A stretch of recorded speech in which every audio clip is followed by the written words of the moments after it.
I would say the biggest is being able to share all these different experiences that maybe travelers didn't know anything about, but through the digital storytelling, they start imagining themselves doing it themselves. They start imagining going to all these places and having these different experiences. From the standpoint of the brand, I'd say it's an opportunity to expose the elements or dimensions of the brand or the destination, and also an opportunity for the brand or destination, Austria, to differentiate itself, to talk about the various elements like the landscape, the people, the food, the culture.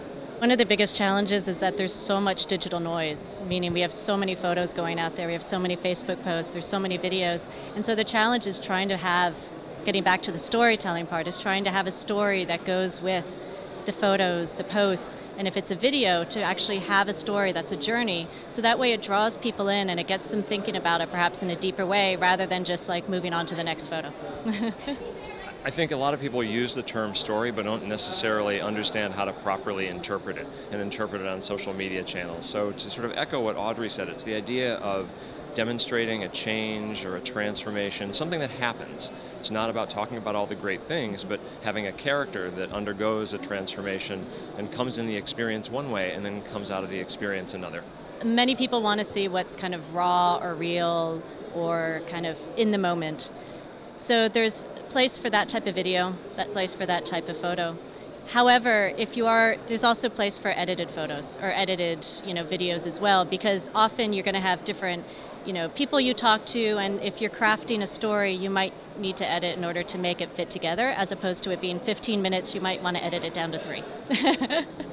There's no need to edit that. Is it a good idea to supervise or edit the storytelling? Well, if the storytelling is actually being undertaken by individuals who are independent from the brand, you run the risk of making the footage less raw, less authentic, and less real, and more branded, which may not necessarily be what you're looking for. So what many consumers are looking for these days is they're looking for content on social media channels that feels real and raw. And one of the reasons for that is psychologically, consumers want to see themselves in the experience. And oftentimes branded content and branded storytelling, as beautiful as it is, doesn't necessarily psychologically convince the consumer that they can see themselves in the experience. They know who it's coming from. They know it's coming from the brand. The idea is that story ought to come from an individual that consumer can identify with.